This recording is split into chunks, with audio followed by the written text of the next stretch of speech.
Saya mau ke Mas Maman. Mas Maman, dari tadi tuh panggilnya Kak soalnya, ya kan? Kalau ini Mas Maman. Tadi pada saat masuk ke sini, tuh kan sorakin tuh, ya kan?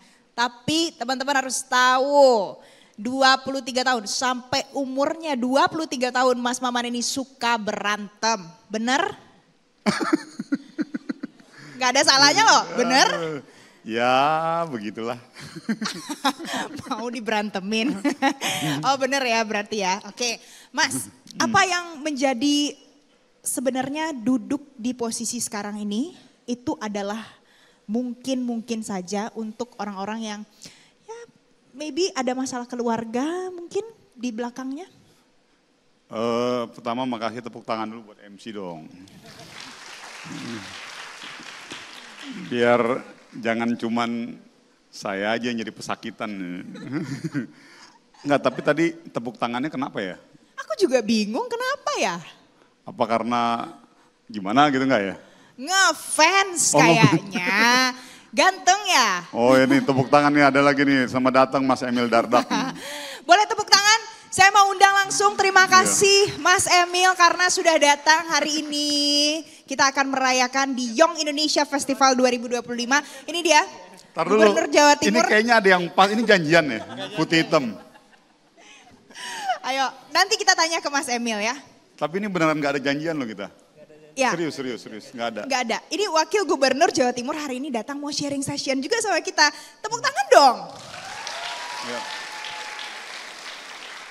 Oke, Mas Maman, silakan Mas Maman. Gini, tapi sebelumnya saya mau kasih disclaimer dulu nih.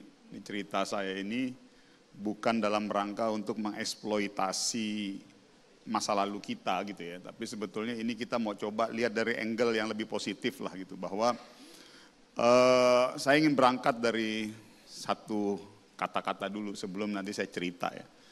Bahwa di era seperti sekarang itu, siapapun dia itu punya hak dan kesempatan untuk menjadi seseorang. Sesuai dengan apa yang diharapkan dan diimpikan oleh orang itu. Gitu. Jadi artinya masa depan itu membuka ruang sebesar-besarnya kepada anak-anak muda Indonesia dari manapun latar belakang kalian. Kalian mau anak orang kaya, anak orang miskin, anak orang gak mampu, anak orang yang lahir dari keluarga broken home, segala macam. Artinya masa depan itu membuka ruang dan kesempatan kepada siapapun. Dengan catatan mereka mau melihat sesuatu dari sisi positif gitu.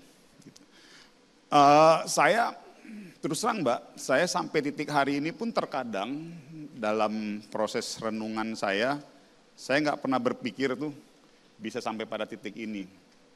Karena kalau kita cerita mundur ke belakang, di 40-an tahun yang lalu, saya lahir di sebuah daerah di Pontianak, di Kalimantan Barat.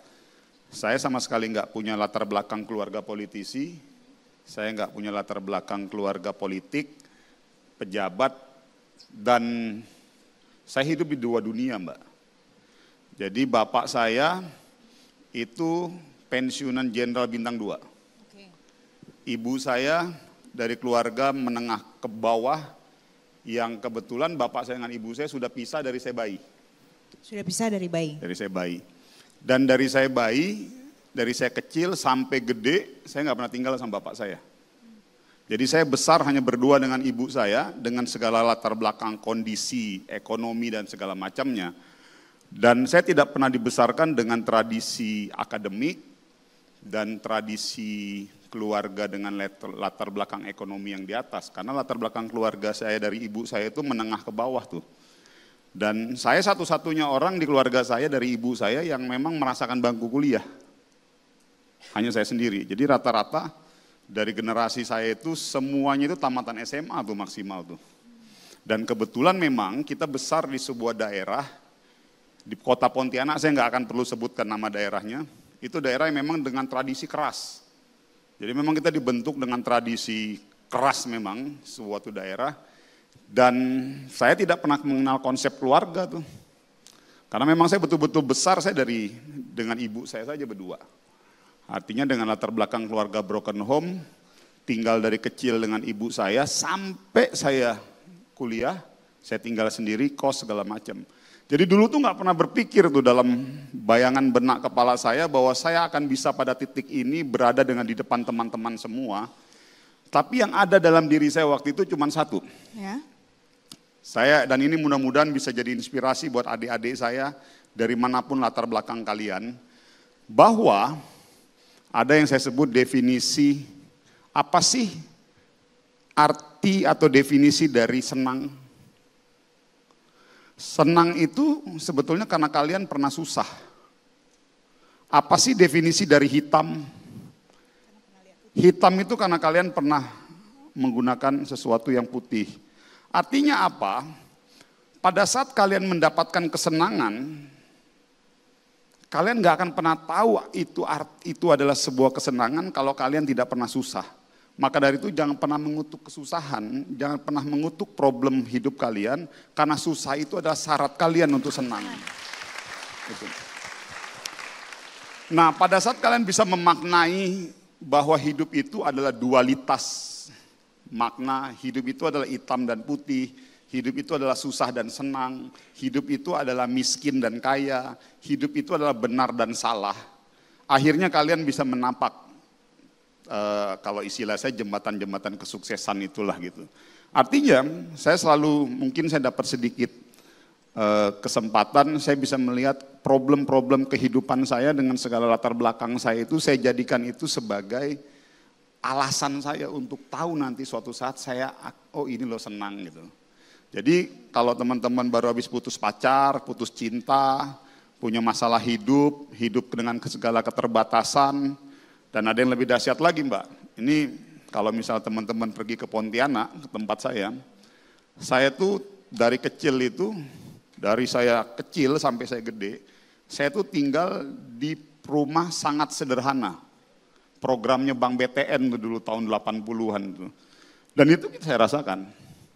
Saya sampai saya SMA, saya nggak pernah punya motor Mbak. Keluarga saya nggak ada, jadi saya kemana-mana tuh naik oplet aja. Jadi saya ke sekolah saya di SMA 3, kebetulan alhamdulillah SMA saya SMA favorit tuh, jadi saya bisa masuk di situ dan ya udah dengan segala keterbatasan. Dan dulu nggak pernah berpikir Mbak bisa sampai jadi pada posisi ini gitu.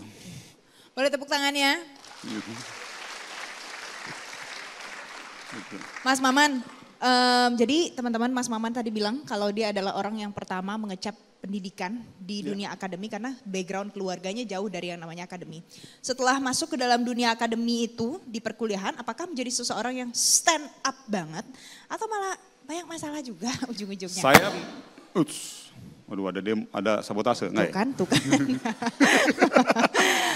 Mas Maman.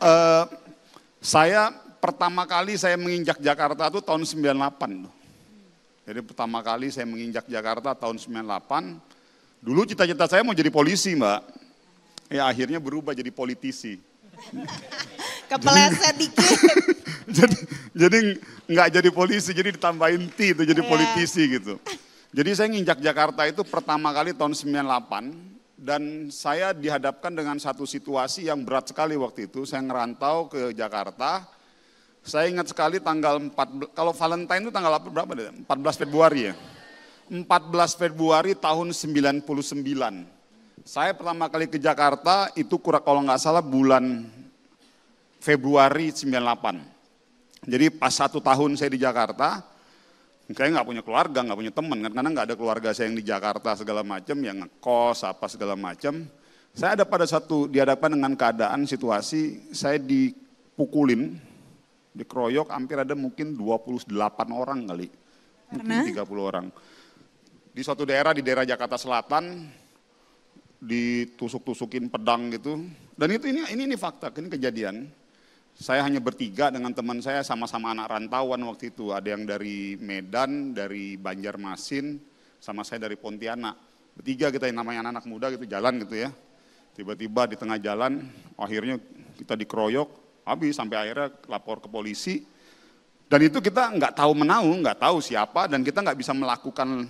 Ya biasa dulu kan namanya anak muda itu kan kalau dipukulin pasti kan kita ngelawan kan. Tapi karena kita di Jakarta nggak punya temen, nggak ada saudara, nggak ada keluarga, akhirnya sejak kejadian itu merubah pola pikir saya. Bahwa masuk ke sebuah kota besar masuk ke daerah yang besar seperti Jakarta, kita harus struggle, kita harus berjuang, kita harus membangun komunal, kita harus membangun kebersamaan, kita harus membangun ya tali silaturahmi dengan teman-teman kita yang anak rantauan segala macam. Nah sejak itu berubah paradigma saya bahwa hidup di Jakarta, era dulu dengan sekarang berbeda loh. Kalau sekarang hukum ditegakkan, artinya kalau misalnya tindakan-tindakan kriminal, pidana kayak begitu bisa diproses secara hukum. Zaman dulu kan masih agak semi-semi. Jadi kalau lo nggak suka sama orang berantem ya berantem gitu. Nah tetapi sejak kejadian itu tahun 99 itu betul-betul merubah pola pikir saya. Dalam bahwa kita harus punya tekad yang kuat, kita harus struggle, berjuang di kerasnya kehidupan di Jakarta waktu itu. Jadi syarat untuk menaklukkan masa depan itu saya dapat ilmunya itu dari kejadian itu. Tahun 99. Iya. Oke. Jadi intinya teman-teman kalau Anda sedang struggle, it's okay. Nanti Anda akan punya masa depan yang bagus. Tapi harus tetap berjuang intinya.